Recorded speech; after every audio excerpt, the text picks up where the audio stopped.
If you are an investor, you know how it felt today. Stock markets tanked across the world, and that is to say the least. Almost all major markets globally were in the red. Fresh low records were set after months, if not years.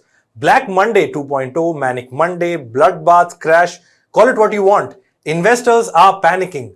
Billions of dollars have been wiped out within seconds. And what's worse is that things are not expected to improve anytime soon. All thanks to US President Donald Trump. Donald Trump's reciprocal tariffs on over 180 countries, which were announced last week, have led to mayhem. Different countries have reacted differently. Some are in wait and watch mode, and some have decided to hit back. Over the weekend, China's response has spooked markets further. Beijing slapped a 34% reciprocal tariff on American imports. The US president, meanwhile, is not perturbed by all of this. He still stands by his tariff rates, even as experts are weighing in, trying to calm the investors down, who anyway isn't in the most optimistic of moods at the moment. Hello and welcome, I'm Shubham Chauhan. Let's get started.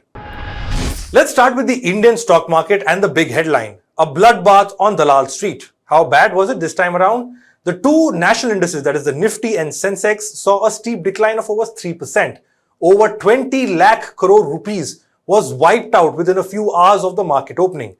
And this is money of investors like you and me. Sensex and Nifty plunged to their lowest levels in approximately 10 months. The last time they plunged this low was when the Lok Sabha election results were announced in 2024. Today, the Sensex, which has stocks of the top 30 companies in India, closed 2,226 points lower or 2.9% lower than the previous trading session. Nifty, which has stocks of the top 50 companies in India, opened 4,000 points lower, about 4,000 points lower than the previous trading session. Eventually, it ended at 22,161 points. That was 742 points or 3.24% down. In fact, by afternoon, there were no gainers on either the Sensex or Nifty 50. As markets closed, Zomato was the only exception in Sensex. In the Nifty pack, Zomato and Hindustan Unilever were the gainers. But largely, panic selling hit almost every stock at the Indian stock market. Big companies like Reliance, Tata, Infosys, known to be safe and reliable companies for investing too, took a heavy beating. Trent, which is Tata Group's retail arm, was the biggest loser as its stocks fell 19%. In fact, Tata Group's 6 stocks, that is Tata Consultancy Services, TCS, Tata Steel, Tata Motors, Titan Company, Tata Consumer Products and Trent, saw a combined loss of 1.28 lakh crore rupees in market capitalization. The Indian stock market was taking a cue from what was happening around the world, where a similar or worse story played out. Singapore's Straits Times Index opened 8.7% down, the worst decline since the 2008 global financial crisis. Shares in Hong Kong plummeted more than 13%. Their Hang Seng Index ended down 13.22%. Its heftiest drop since the 1997 Asian financial crisis. In Taiwan, trading was even halted briefly as markets were down 9.7%. Japan's Nikkei 225 plunged 7.4%. European stock markets are down about 15% as we record this video. The FTSE 100 index in the United Kingdom tanked over 5% as markets opened.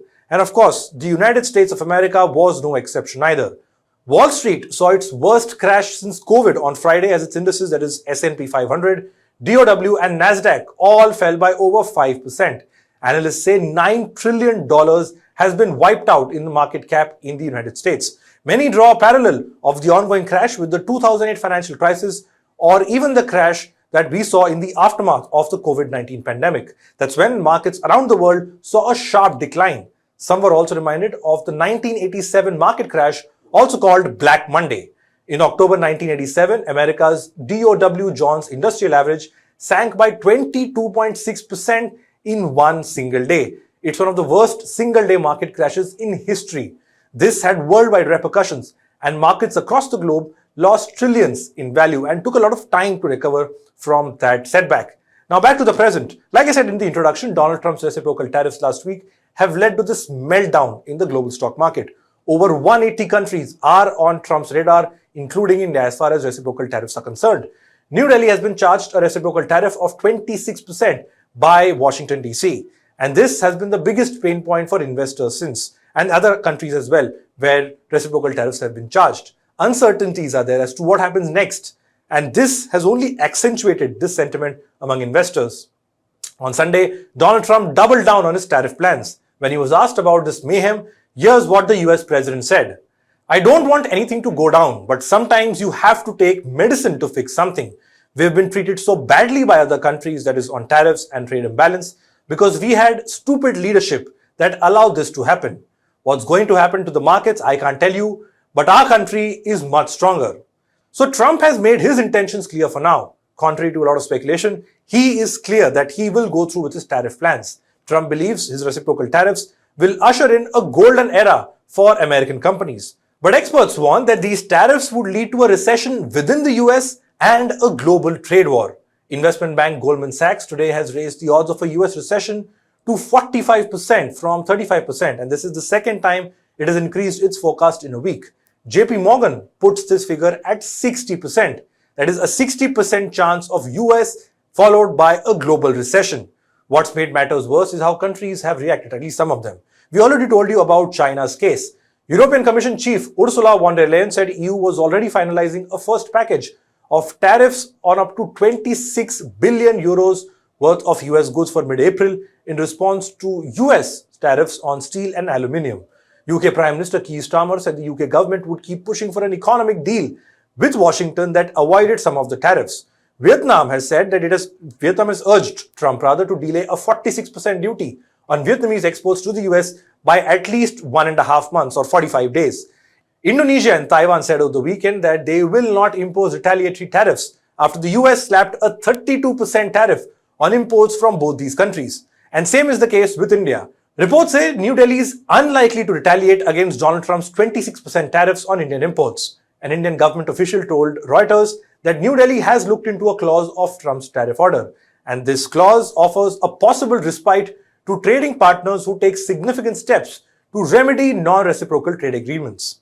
Now, following PM Modi's visit to the White House in February this year, New Delhi and Washington DC had agreed to secure an early trade deal by November 2025. Another government official said India has an advantage in being one of the first countries to have started talks with the United States over a trade deal, and that India is better placed than some countries like China, Vietnam, and Indonesia. So what should an average Indian who invests in the stock market do in the current situation and the crash we saw today? Firstly, not panic.